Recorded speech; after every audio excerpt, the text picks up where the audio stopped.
그 이준호 교수님께서 여쭤보신 그 민사신탁 부분은 실제적으로 우리나라도 법무사 대한법무사의 중심으로 해가지고 꽤 많이들 지금 실행하고 있고요.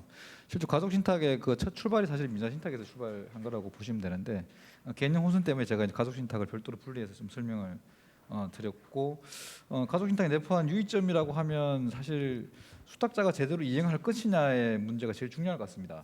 수탁자가 제대로 이행하지 않게 되면 맡긴 사람은 돌아가셨고 그다음에 재산은 수탁자 손에 들어가 있는 거죠. 그래서 결국 이제 뭐 금융감독 기관이 감독을 잘 또 하실 거니까 사실은 상해신탁은 크게 걱정하지 않는데 민사신탁 설계할 때는 가장 문제가 아들을 믿고 맡겼는데 아들이 배신을 당기고 재산을 팔아버려요. 그러면 통제할 수 있는 방법이 현행 소송밖에 없거든요. 신탁법에 나와 있는 조문으로는 해결이 안 돼요.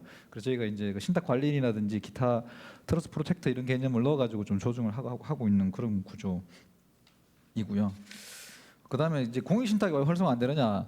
사실 제가 이번에 그 주식신탁을 한번 해보려고 했더니 이 법무부에서 답이 온 게 지금까지는 금전신탁만 공익신탁 받아가지고 주식이 들어올 때는 새로운 검토가 필요하다고 해서 지금 그 1개월 반째 답이 안 나오고 있는 그런 구조예요. 그래서 좀 적극적으로 관계 당국이 좀 활성화를 시키기 위한 어떤 노력이 좀 필요하지 않나 이렇게 지금 보고 있고요. 그 최영렬 연구원님께서 이게 미국 제도를 좀 설명하셨는데 우리나라도 똑같이 복제하고 있습니다. 그래서 결국 이제 예를 들면 우리가 여기 생애 신탁이라고 하면 사실 우리가 리빙 트러스트 결국 우리 개념의 신탁법 59조 60조에 있는 유언 대용 신탁이 생애 신탁이 되는 거고요. 테스트멘터리 트러스트는 결국 유언의 효과로 인해서 신탁 결정되기 때문에 우리 신탁법에 3조에 나와 있는 유언 신탁 으로 되면 되고요. 그다음에 이제 그 유언 대용 신탁은 두 가지 유형이 있습니다. 우리 법에 나와 있지는 않지만 미국처럼 취소 불능 구조를 짤 수도 있어요. 계약으로. 법에는 안 나와 있지만 그 취소 가능이 이제 일반적인 모습. 왜냐 유언처럼 내가 계획을 계속 변경해야 되는데 한 번 하면 끝이면 사실은 신탁을 하지 않겠죠. 그래서 취소 가능, 취소 불능은 다 가능한데 다만 우리 세제가 이제 취소 불능으로 갔을 때 과연 이걸 정료로 인식하느냐. 취소 불능이면 정료로 인식하는 게 맞거든요. 그 미국의 대표적으로 절세 상품이 생명보험증권을 가입하고 취소 불능 신탁을 해버리는 거예요. 그러면 본인의 상속 재산에서 빠져버려요. 그래서 우리도 이제 그런 국면을 가지고 가야 되고 아마 이번에 세제 개편안 나온 거 봤을 때는 그런 약간 고민은 했던 것으로 지금 파악이 되고 있는 그런 구조이고요. 그다음에 이제 타액 신탁 구조로 갔을 때 세제가 되기 좀 어려운데 신탁의 타액 신탁은 수익자가 제3자니까 결국 정려나 양도나 둘 중에 하나의 세금을 물어야 되는데 넘어가는 시점이 계약 설계에 따라 다르다는 거죠. 취소 불능으로 타액을 해버리면 계약 체결 시점이 이미 주도권에 넘어가 버리는 거잖아요. 그럼 그때 양도세나 정려세가 납부가 돼야 되는 건데 대부분은 특정 조건 성취가 됐을 때에 수익이 넘어가는 구조로 설계를 하기 때문에 그 넘어가는 시점을 추적해서 수익권이 언제 넘어갈 수 있느냐. 수익자 지정 행위가 아니라 수익권이 실제로 지급되는 시점. 이전에 교수님 말씀하신 거죠. 그 개념으로 저희가 접근하게 되면 웬만한 거는 다 풀 수 있는데 문제는 계약서가 복잡해짐에 따라서 수익권 자체가 설계가 복잡해집니다. 그래서 그걸 다 법리적으로 분석을 해서 세제의 적용 시점을 정해야 되기 때문에 그게 좀 난점이 있는 거는 맞아요. 예, 그래서 그거는 신탁의 유연성이나 복잡성 때문에 어쩔 수 없는 그런 구조로 지금 보이고요.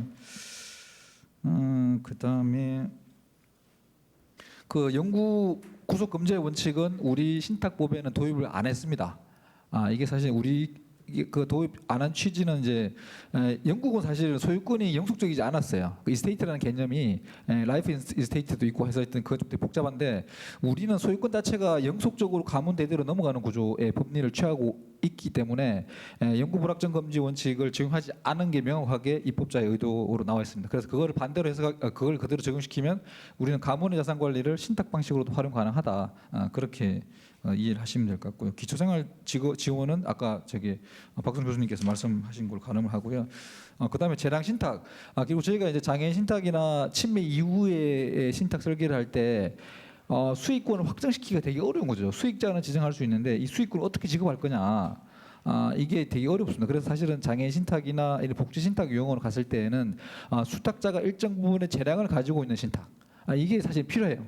필요한데 우리나라 사람의 관념상 누구한테 의사결정을 맡기질 않습니다. 그래서 저희도 실질적으로는 재량 신탁은 아주 제한되는 범위 내에서 예를 들면 내가 치매에 걸리면 내 재산의 전부를 신용요건을 알아서 팔아가지고 그거를 시중은행 예금으로 한 70% 넣고 그리고 돈을 벌어야 되니까 30% 정도는 주식을 운용해 주세요. 이렇게 이제 설계하시는 약간의 제한된 형태의 재량 신탁을 하라고 있는 거고요. 미국 개념은 전체적으로 다 통으로 재량을 맡기는 수익자 지정까지. 이상입니다. 복지형 가족 신탁의 활성화를 위한 법제적 방안과 세제 방안에 대해서 발표해 주셨고, 그리고 각각 네 분의 토론자께서 굉장히 좋은 토론을 해 주신 것 같습니다. 네, 이상으로서 오늘의 세미나를 마치겠습니다. 네, 감사합니다.